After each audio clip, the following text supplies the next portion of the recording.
మామూలుగా లేదు. సినిమా చూసిన 10 నిమిషాల తర్వాత సెల్లెలు చేతిలో పెట్టుకోవడం కాదు, గుండెకాయలు చేతిలో పెట్టుకోవాలి భయ్య. అంత విధంగా భయపెట్టేసింది. మామూలు భయపెట్టలేదు భయ్య. సినిమాకి వెళ్ళేటప్పుడు సరదాగా వెళ్ళాను భయ్య. వచ్చేటప్పుడు మామూలుగా నైట్ టైం సినిమా చూశాను భయ్య. గుండెలు అసలు దడదడని మోగిపోయినాయి భయ్య.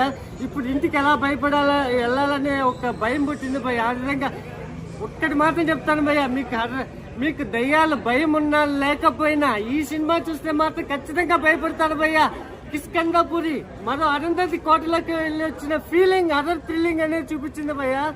ఒక brilliant cinematic horror movie, comedy horror movie భయ్య.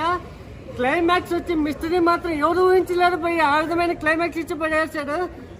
హౌస్ వచ్చింది అన్నకి హిట్ చేయడానికి. ఇదే సినిమా పక్కా హిట్. పెట్టిన డబ్బులకు న్యాయం న్యాయం అయితే చేసిండు అన్న అన్నట్టు. ఫోన్ ఎవరు చూడలేదు అన్నారు కదా, 10 నిమిషాలు ఫోన్ చూస్తారు, ఎవరు చూడలేదు. ఫోన్ బాగుంది. సినిమా స్టోరీ గ్రిప్పింగ్ ఉందా?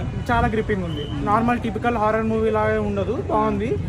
కానీ శాండీ మాస్టర్ ఉన్నారు లోకా విలన్, ఆయన చాలా బాగా చేసిండు. Super block buster. Block buster. Rating ఎంత? రేటింగ్ 3.5 ఇస్తాను.